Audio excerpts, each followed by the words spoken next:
Sahabat Suara Tapian Channel, saat ini saya berbincang dengan Bapak Girsang. Selamat malam Pak Girsang. Selamat malam Pak Hojo. Bagaimana kabar Pak? Baik. Anda dikenal sebagai dokter mata yang juga aktif melayani. Dari karir Bapak, Anda memulai karir justru di pedesaan, di tempat yang jauh dari perkotaan, justru di puskesmas. Sekarang di kota Jakarta. Kelihatan Bapak tidak seperti yang lain, misalnya mengejar publikasi gitu. Bapak merasa bahwa hidup ini adalah memang karena Tuhan. Sebenarnya itu yang mau kita tanyakan Pak. Kira-kira apa yang membuat Bapak selalu memesankan diri bahwa memang hidup ini adalah karena Tuhan? Ya, terima kasih atas pertanyaannya. Ini sebenarnya jawabannya cukup sederhana. Apapun yang saya dapatkan pada saat ini, hingga saat ini, saya bisa sehat begini, saya bisa duduk begini dengan baik, saya bisa bicara dengan baik, ada orang yang datang sama saya, ketemu sama saya, dan saya bisa ketemu orang, itu semua karena kasihnya. Justru saya merasakan sesuatu itu karena dia, bukan karena kekuatan saya, bukan karena saya bisa menjaga diri, menjaga kesehatan, bukan. Semuanya itu karena dari dia. Tapi selama ini Pak Girsang, kita selalu berlomba bagaimana diri saya ini bisa mampu. Kita lupa yang sebenarnya pencipta kita itulah yang memberi kita kesempatan, memberi kita misalnya talenta begitu. Ya. Apa yang Bapak rasakan, kesadaran itu, kesadaran bahwa semua karena Tuhan begitu? Memang inilah yang kita harus bisa merasakan melalui kehidupan kita. Apapun yang terjadi dalam kehidupan kita, semuanya itu adalah karena kasihnya. Tadi sudah saya kasih contoh, bisa saya begini oleh karena dia, bukan karena kekuatan saya. Nah, bagaimana bisa merasakan itu? Ya susah mau ngomongin, ya memang itu mengalir. Ya tidak bisa saya bukan karena pemikiran saya ke situ, enggak. Memang itu datang dari hati saya.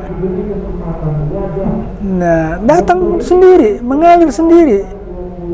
Dan saya merasakan itu. Segala sesuatu saya rasakan ini karena dia. Saya bisa melakukan tugas. Tadi dikatakan sampai ke desa-desa di puskesmas. Hampir 10 tahun saya di daerah di Kepulauan Riau, dari puskesmas yang terpencil, sangat jauh dari keramaian.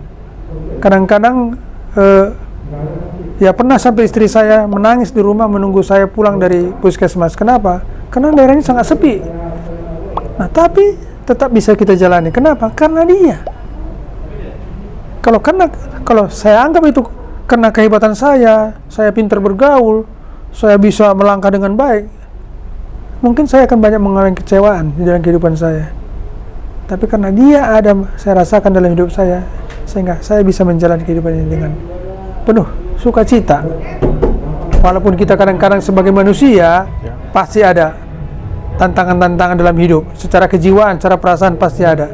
Tapi itulah yang membuat saya tetap tekun untuk jauh lebih mengenal dia lagi, dengan membaca firman Tuhan, dengan berkomunikasi dengan dia melalui doa, sehingga bisa saya rasakan bagaimana nikmat yang diberikan kepada saya. Sampai seseorang di tahap ini Pak Girsang, apa yang dialaminya? Atau memang itu karena kemampuan spiritual yang dilatih? Apa memang melatih kerendahan hati itu, yang ketersadaran bahwa memang kita ini tidak mampu, tapi semua karena dimampukan begitu? Semua karena dimampukannya, bukan karena saya bisa berbuat lebih. Semua karena kemampuan yang diberikan kepada saya. Kalau kekuatan saya tidak mungkin. Saya pasti mengeluh terus dalam kehidupan ini. Misalnya, ada hal-hal yang mengajak saya harus lebih banyak berbuat untuk kehidupan hidup ini. Ya. Tapi ada yang mendorong di hati saya, sehingga saya bisa menguasai apa yang keinginan di hati saya untuk dunia ini. Nah, siapa dia itu? Dia yang bekerja dalam hidup saya. Kalau enggak, wah, apalagi saya udah tinggal di Jakarta, dulu di daerah, bisa berbuat lebih banyak lagi untuk melakukan segala hal.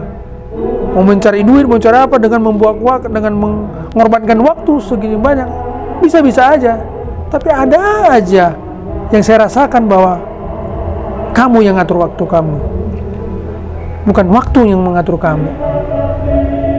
Ya. Nah, itu siapa yang bekerja di situ? Saya rasakan dia yang bicara di situ. Kalau manusiawi saya, tidak mungkin saya mau bisa berbicara gitu. Pasti akan kucari sebanyak-banyaknya, mau jam berapa pun jam berapa. Tapi ada hal-hal yang membuat saya stop, waktu istirahat. Nah, itu dia. Termasuk di waktu Bapak yang sangat sibuk, misalnya sebagai dokter mata harus mengoperasi banyak pasien. Iya. Bapak masih memberi kesempatan untuk melayani di gereja, termasuk penatua dan guru huria ya, Amang? Iya. Masih bisa melayani? Iya, sebelumnya saya guru huria. Iya. Nah, justru di situ saya bilang, bukan karena kekuatan saya.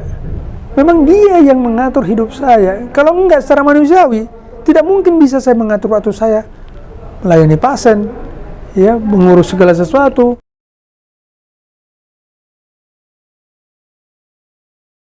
Karena ibu saya muntah, jadi tulang kedua muntah, ya bapak muntah. Apa yang disampaikan tadi Pak Sidomorang, apa yang bisa dibuat oleh Darwastu untuk para yang telah dikumandangkan di malam hari ini. Saya rasa itu bagaimana caranya sehingga pelayanan kita dari Darwastu bisa berkesinambungan. Dalam hal inilah kami harapkan kiranya pertemuan kita malam ini, penganugerahan tokoh Darwastu 2020-2021 bisa menjadi salah satu momen lebih lanjut bagaimana kita bisa lebih melayani Tuhan melalui kebersamaan kita di Darwastu. Saya rasa ini saya sampaikan. Terima kasih kepada panitia yang telah bersusah payah untuk menyiapkan acara ini. Kiranya semuanya ini berkenan untuk hati Tuhan. Terima kasih. Tuhan Yesus memberkati.